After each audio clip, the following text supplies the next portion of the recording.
What if I told you that becoming an expert, getting really good at something, could actually set you up for a huge mistake?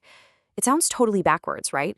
But that's the exact warning a 16th century mystic has for us. So let's jump in and unpack this really surprising piece of advice from St. Teresa of Avila.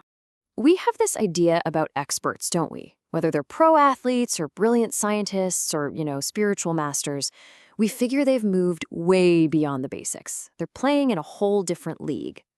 But according to St. Teresa, it's right at that advanced stage when someone feels like they're closer to God than ever that this subtle but really profound error can sneak in. So what is this dangerous mistake?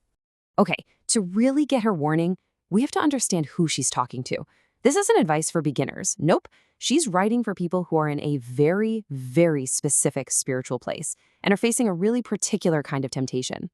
See, in her famous book, The Interior Castle, she kind of maps out the soul's journey like a castle with different rooms or mansions. And this warning, it's for people who've made it all the way to the sixth mansion. In her words, these are people who've already gotten all these amazing favors from God. They are way down the path. So, just so we're all on the same page, this sixth mansion is a place of deep spiritual connection. These aren't people finding it hard to pray. These are souls who've had these incredible, beautiful moments with the divine and just feel completely and totally loved. And believe it or not, that's where the trouble begins. Because with that deep feeling of spiritual connection, a new idea starts to creep in. It's a temptation that looks a lot like progress, but it's actually a huge step backward. So here's the idea. Since the ultimate goal is union with a purely spiritual God, you should probably stop thinking about corporeal things, physical, real-world stuff, like the actual life and humanity and suffering of Jesus. It kind of makes sense, doesn't it? If you want to get to the purely spiritual, you got to leave the physical stuff behind. But what's so amazing is just how hard St. Teresa shuts this down. I mean, she doesn't just disagree with it, she calls it a great mistake and a most dangerous idea. For her, this isn't some minor debate. It's a critical, journey-ending error. So, why is she so passionate about this? What makes this idea so incredibly dangerous? Well, she lays out her case, and honestly, it's rock solid. Her logic is just so clear. First off, Christ's life is the ultimate blueprint for how we should handle our own struggles. Second, thinking about him keeps us humble. It reminds us where all our blessings actually come from. Third, when prayer feels dry and you're just not feeling it, meditating on his passion can be the spark that reignites that fire. And finally, and this is the big one, Jesus himself said, "I am the way." If you ditch your guide, you're going to get lost. It's that simple. At the end of the day, her whole argument really just boils down to this one simple, beautiful, and deeply personal truth. It's not about theology, it's about relationship. You just don't walk away from the people you love. But here's the part that makes her warnings so incredibly powerful. This isn't just a theory for her. She's not just some expert telling other people what to do.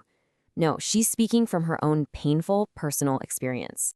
Yep, you heard that right. St. Teresa admits that she herself fell for this dangerous idea.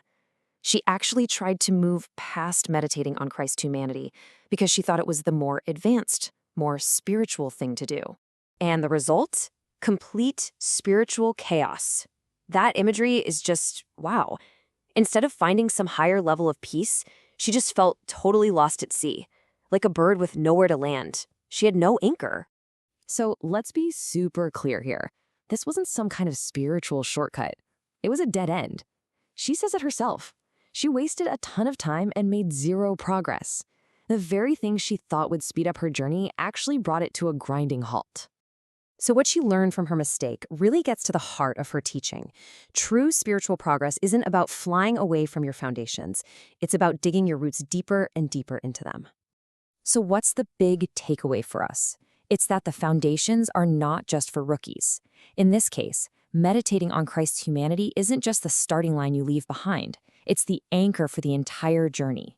Real mastery, real advancement, is all about going back to the basics over and over again and finding something new and deeper every single time. It seemed Teresa's warning from 500 years ago feels so incredibly relevant today. It's this timeless reminder that sometimes the expert's biggest temptation is to overcomplicate things and forget the simple truths that got them there. And that really leaves us with a question to ask ourselves, doesn't it? And this applies to everything, not just spirituality. In your job, in your hobbies, in your relationships. As you get better and more experienced, what are those simple, core fundamentals that you're tempted to think you've outgrown? What's the foundation you just can't afford to lose?